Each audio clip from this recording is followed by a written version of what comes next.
തമിഴ്നാട് ഗതാഗത മന്ത്രി എം.ആർ. വിജയഭാസ്കർ കോയമ്പേട് ബസ് സ്റ്റാൻഡിൽ നടത്തിയ വാർത്താ സമ്മേളനത്തിനിടെയാണ് നാടകീയ സംഭവങ്ങൾ അരങ്ങേറിയത്. ഛർദിയും തലചുറ്റലും കാരണം ബസ് സ്റ്റാൻഡിൽ മയങ്ങിപ്പോയ തന്നോട് വനിതാ പോലീസുകാർ ഉൾപ്പെടെയുള്ളവർ മോശമായി പെരുമാറുകയും ലാത്തികൊണ്ട് അടിക്കുകയും ചെയ്തുവെന്നാണ് ബംഗളൂരു സ്വദേശിയായ അന്നപൂർണി എന്ന യുവതി മന്ത്രിയോട് പരാതിപ്പെട്ടത്.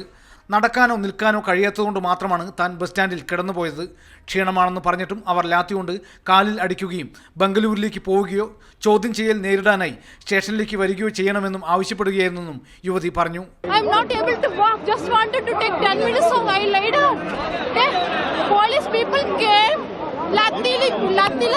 அடிச்சு கேக்குறாங்க கேக்குறாங்க எதுக்கு நீங்க படுத்திருக்கேன்னு கேக்குறாங்க. நான் சொன்னேன் ஒரு சார் இந்த மாதிரி எனக்கு உடம்பு பிரச்சனை, ஒரு 10 நிமிஷம் ரெஸ்ட் எடுத்தா சரியாயிடும். Then I will take a bus. Then I go. This is the way they tortured me. This is the way they tortured me. 4 police, 2 women police, 2 men police. I am telling sir 10 நிமிஷம் rest எடுத்துட்டு நான் போறேன். இவ்ளோ பேர் இருக்கும்போது என்ன மட்டும் வந்து கேக்குறீங்களே ஏன்னு நான் கேட்டேன்.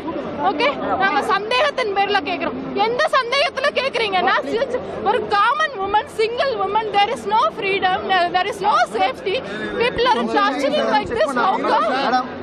എന്നാൽ മന്ത്രിയുടെ വാർത്താ സമ്മേളനം അവസാനിച്ച ഉടനെ മാധ്യമപ്രവർത്തകർ യുവതിയോട് വിശദാംശങ്ങൾ ചോദിക്കാൻ ശ്രമിച്ചപ്പോൾ പോലീസ് അത് തടയുകയും യുവതിയെ ബലം പ്രയോഗിച്ച് പിടിച്ചുകൊണ്ടുപോകാൻ ശ്രമിക്കുകയും ചെയ്തു. കുറ്റക്കാരായ പോലീസുകാർക്കെതിരെ നടപടിയെടുക്കണമെന്നും സ്ത്രീകൾക്ക് രാജ്യത്ത് എവിടെയും ഒറ്റയ്ക്ക് സഞ്ചരിക്കാനുള്ള സ്വാതന്ത്ര്യം ഉണ്ടാകണമെന്നും അവർ ആവശ്യപ്പെട്ടു.